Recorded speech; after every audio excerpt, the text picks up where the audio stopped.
chapter 7, urban administration of civics. So let's start.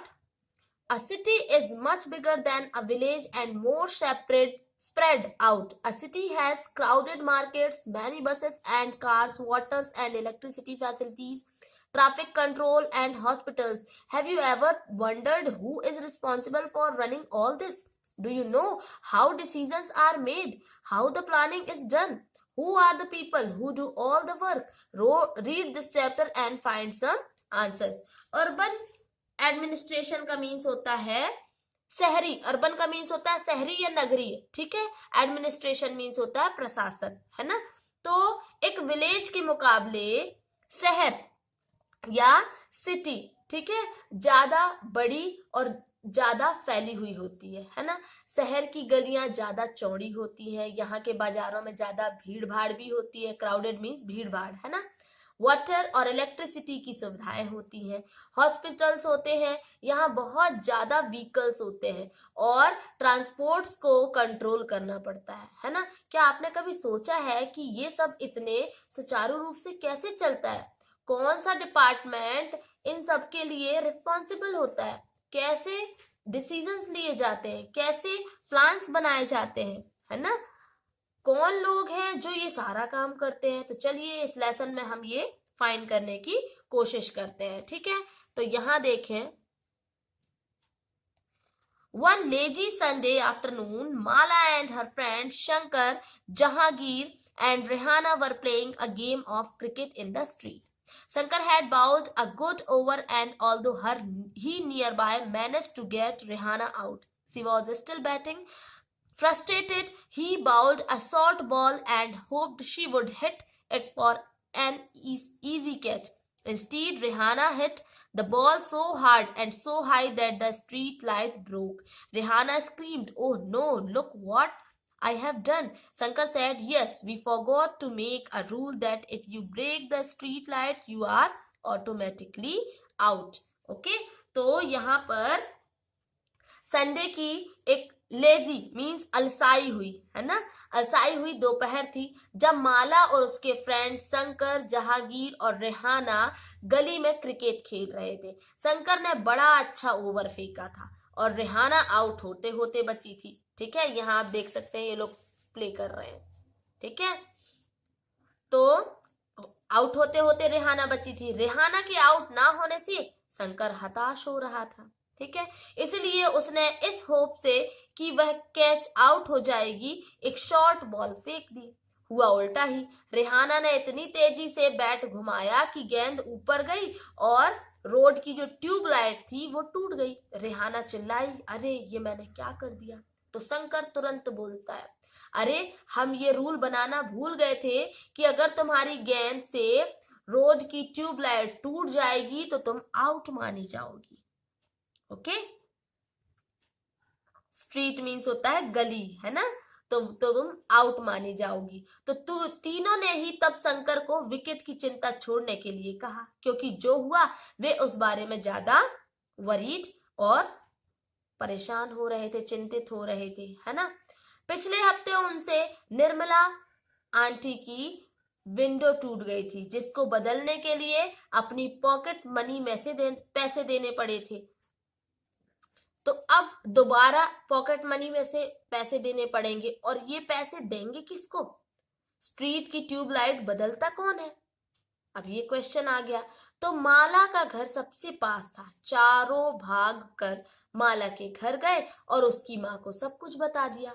सारी बात सुनकर माला की माँ ने कहा कि उन्हें इस बारे में कुछ खास तो पता नहीं, बस यही मालूम है कि ये म्युनिसिपल कॉरपोरेशन की रिस्पॉन्सिबिलिटी होती है, मीन्स नगर निगम, है ना।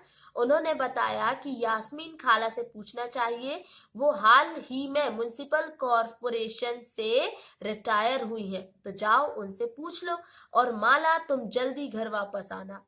यास्मीन खाला उसी स्ट्रीट में रहती थी और माला की माँ से उनकी बहुत अच्छी फ्रेंडशिप थी। चारों दौड़कर खाला के घर पहुंचे और जैसे ही उन्होंने दरवाजा खोला वे एक साथ पूरा किस्सा सुनाने लगे। सारे बच्चे तो उनके सवाल सुनकर यास्मीन खाला जो थी वो बड़े जोर से हंस पड़ी और बोली, कोई एक पर्सन नहीं है जिसको तुम पैसा दे सकते हो, एक बहुत बड़ा ऑर्गेनाइजेशन मीन्स संस्था है ना होती है जिसको म्युनिसिपल कॉरपोरेशन कहते हैं। ये रोड्स पर लाइट की फैसिलिटी देती है ना, उसकी व्यवस्था करती है।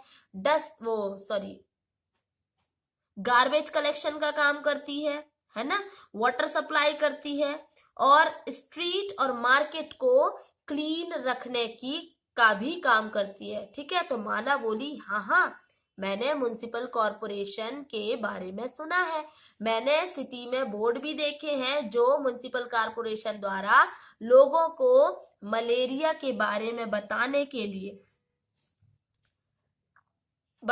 लिए लगाए जाते हैं। ठीक है, डिसीजेस बीमारियों के बारे में भी बताने के लिए लगाए जाते हैं। तो खाला बोली, तुम बिल्कुल सही कह रही हो। म्युनिसिपल कॉरपोरेशन का काम ये सुनिश्चित करना भी है कि सिटी में डिसीजेस ना फैले, बीमारियां ना फैले। ये स्कूल भी स्थापित करता है और उन्हें चलाता है। ठीक है, सिटी में मेडिकल और हॉस्पिटल चलाता है। ये गार्डन्स का भी रख रखाव भी करते हैं। ठीक है, गार्डन्स का रख रखाव करते हैं।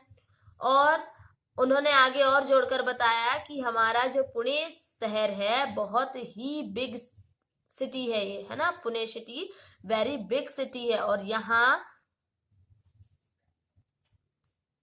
और इसीलिए इसे म्युनिसिपल कॉरपोरेशन कहा जाता है ना। और छोटे कस्बों में, छोटे छोटे जो विलेजेस होते हैं, टाउन्स होते हैं, वहां इसे म्युनिसिपल काउंसिल कहते हैं। ठीक है, नगर पालिका। Now the ward councillor and administrative staff. Ward councillor मतलब निगम का पार्षद, वार्ड का पार्षद, और एडमिनिस्ट्रेटिव स्टाफ मीन्स होता है प्रशासनिक कर्मचारी। तो यास्मीन खाला, मुझे बड़ी उत्सुकता हो रही है कि ये फैसला लेता कौन है कि पार्क कहाँ बनाया जाए। जब आप म्युनिसिपल कॉरपोरेशन में काम करती थी तो क्या ऐसे मजेदार डिसीजन भी लेने पड़ते थे? रेहाना ने पूछा। तो खाला ने जवाब दिया, नहीं रेहाना, मैं तो कॉरपोरेशन के अकाउंट डिपार्टमेंट में थी। बस लोगों की मंथली सैलरी की स्लिप्स ही बनाती थी, वहां पर्चियां बनाती थी। चूंकि सिटी का शेप जो है वो बहुत बड़ा होता है, इसीलिए म्युनिसिपल कॉरपोरेशन को कई डिसीजन लेने होते हैं और इसी तरह सिटी को साफ रखने के लिए बहुत काम करना पड़ता है और ज्यादातर कॉरपोरेशन पार्षद ही यह निर्णय लेते हैं, मींस काउंसिलर्स। पार्षद मीन्स है काउंसिलर्स। ठीक है, वो लोग ही ये निर्णय लेते हैं कि हॉस्पिटल या पार्क कहाँ बनेगा। ठीक है, सिटी को अलग अलग वार्डों में डिवाइड किया जाता है ना, और हर वार्ड में एक काउंसिलर का चुनाव होता है। फिर क्या होता है, म्युनिसिपल कॉरपोरेशन के कुछ डिसीजन ऐसे होते हैं जो सारे सिटी को इन्फ्लुएंस करते हैं, अफेक्ट करते हैं, प्रभावित करते हैं। और ऐसे कॉम्प्लिकेटेड डिसीजंस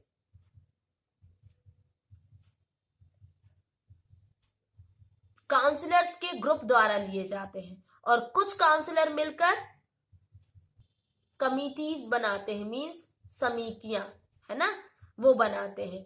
फिर जो कई मुद्दों पर मींस इश्यूज पर, है ना, बहुत सारे इश्यूज पर वो विचार विमर्श करके डिसीजन लेते हैं। फॉर एग्जाम्पल, एक बस स्टैंड को बेहतर बनाना है या किसी क्राउडेड मार्केट का गार्बेज ज्यादा नियमित रूप से, है ना, कंटिन्यूअसली उसे क्लीन करना है, या फिर सिटी के मेन नाला सफाई कराना है ना, तो नाले की सफाई होनी चाहिए, है ना।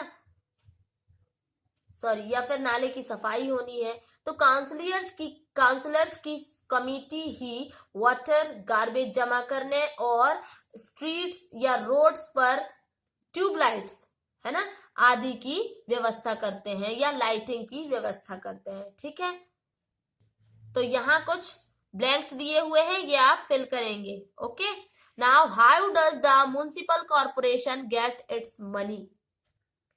म्युनिसिपल कॉर्पोरेशन को कैसे पैसा मिलता है ये सब काम कराने के लिए? तो इतने सारे काम करने के लिए बहुत सारा मनी चाहिए, पैसा चाहिए। तो कॉर्पोरेशन ये राशि जो होती है या ये पैसा होता है ना, अलग अलग तरीकों से इकट्ठा करती है।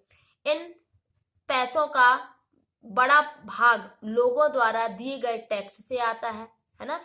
टैक्स वो अमाउंट है जो लोग गवर्नमेंट द्वारा उपलब्ध कराई गई फैसिलिटीज के लिए सरकार को देते हैं। ठीक है, गवर्नमेंट को देते हैं। और जिन लोगों के अपने घर होते हैं उन्हें प्रॉपर्टी टैक्स देना होता है और साथ ही वाटर और भी फैसिलिटीज के लिए भी टैक्स देना होता है। जितना बड़ा घर उतना ज्यादा टैक्स।